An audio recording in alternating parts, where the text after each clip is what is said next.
बच्चों, आप पिछले अध्याय राम का वनगमन में देखा कि दशरथ की मृत्यु हो जाती है और राम लक्ष्मण सीता वन चले जाते हैं। दशरथ की मृत्यु के बाद राजगद्दी खाली हो जाती है।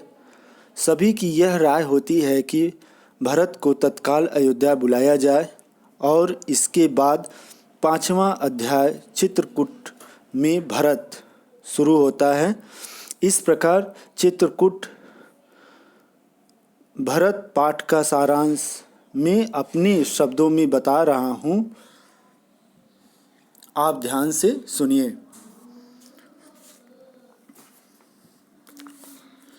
भरत अपने नाना कैकेयी राज के यहाँ थे। उन्हें अयोध्या की घटनाओं की कोई भी जानकारी नहीं थी, लेकिन वे चिंतित थे। उन्होंने एक सपना देखा था। समुद्र पूरी तरह सूख गया,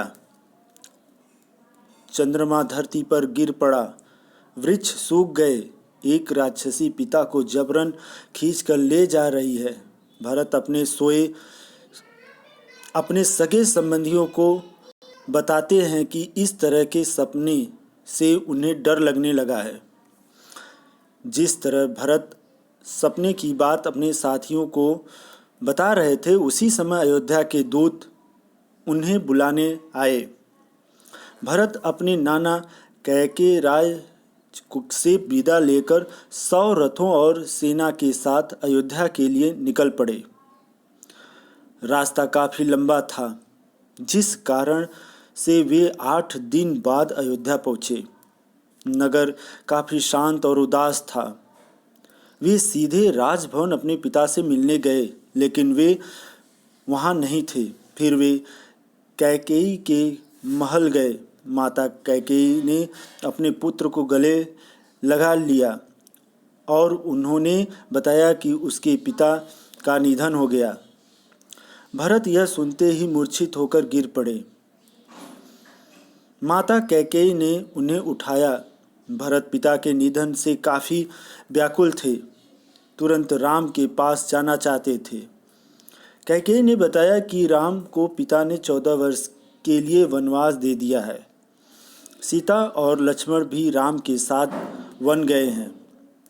भरत यह सुनकर आश्चर्यचकित हो गए और पूछा कि वनवास क्यों?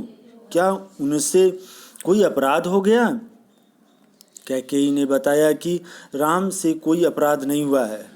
उसने ही भरत के हित के लिए महाराज से प्रार्थना की थी। अपने वरदान की सारी बातें बताते हुए कैकेयी ने भरत से कहा, उठो पुत्र, राजगद्दी संभालो। भरत को बहुत अधिक क्रोध आया और वे अपना क्रोध रोक नहीं सके। वे अपनी माता को धिक्कारते हुए चीख पड़े, तुम अपराधिनी हो। मेरे लिए यह राज बेकार है।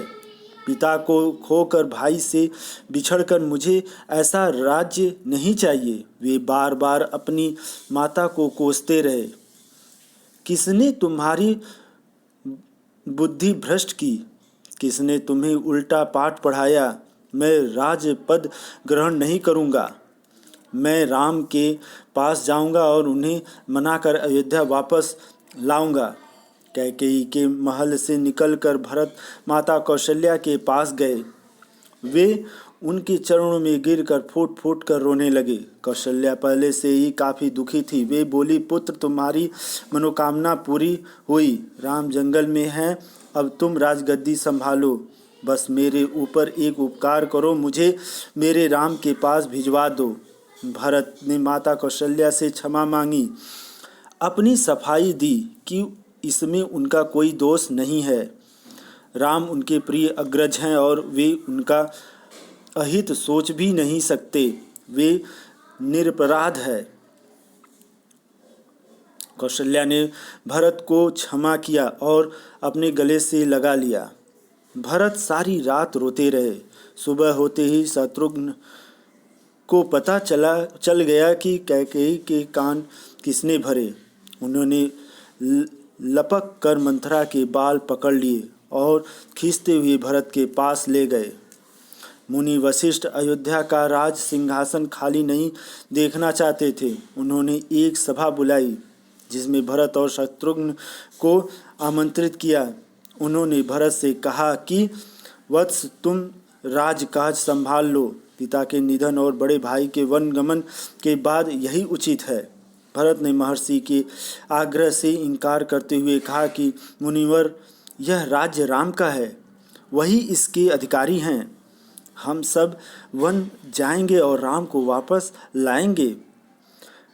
अगली सुबह भरत सभी मंत्रियों और सभासदों के साथ वन के लिए चले। उनके साथ गुरु वशिष्ठ, अयोध्या के नगरवासी तथा अयोध्या की चतुरंगिनी सेना भी साथ थी। राम जब तक गंगा पार करके चित्रकूट भारद्वाज मुनि के आश्रम में पहुंच गए थे। राम बहुत ही उच्च विचारों वाले थे तथा महर्षि की असुविधा के कारण आश्रम में नहीं रुकना चाहते थे।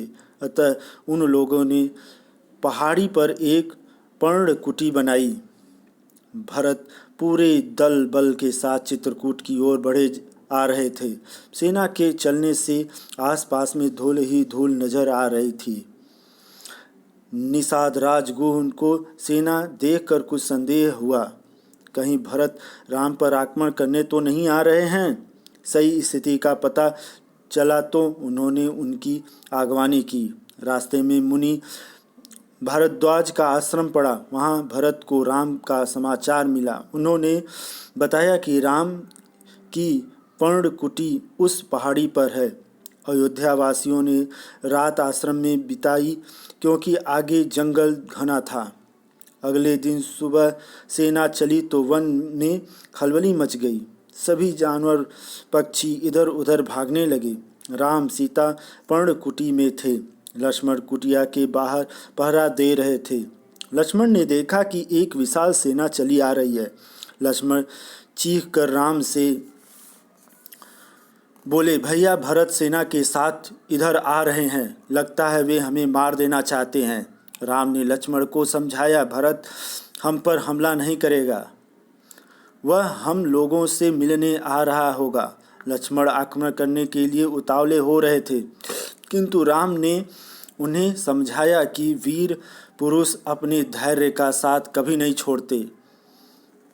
भरत सेना को पहाड़ी के नीचे छोड़कर शत्रुघ्न के साथ पहाड़ी के ऊपर गए।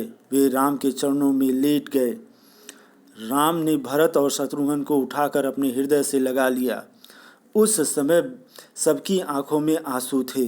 भरत ने राम को पिता के निधन की बात बताई। यह सुनकर वे बहुत दुखी हुए और शोक में डूब गए। कुछ देर बाद राम पहाड़ी से नीचे उतरकर नगरवासियों तथा माता कौशल्या, सुमित्रा, कैकेयी और गुरु से मिलने गए। राम ने बड़े ही सहज भाव से माता कैकेयी को प्रणाम किया। कैकेयी मन ही मन पछता रही थी। अगली सुबह भरत ने राम को अयोध्या चलकर राजगद्दी संभालने का बड़ी विनम्रता से आग्रह किया। राम इस बात के लिए तैयार नहीं हुए। उन्होंने कहा कि पिता की मृत्यु के बाद मैं उनका वचन किसी भी कीमत पर नहीं तोड़ सकता। पिता की आज्ञा है कि तुम राजकाज संभालो। महर्षि वशिष्ठ ने राम को समझाया कि रघुकुल की परंपरा में राजा ज्येष्ठ पुत्र ही होता है, अतः तुम्हें अयोध्या लौटकर दायित्व निभाना चाहिए। राम बहुत संयत स्वर में बोले, चाहे चंद्रमा अपनी चमक छोड़ दे, सूर्य ठंडा पड़ जाए, किंतु मैं पिता की आज्ञा को नहीं ठुकरा सकता। मैं उन्हीं की आज्ञा से वन आया हूँ और भरत को भी उन्हीं की आज्ञा से राजगद्दी संभालनी चाहिए।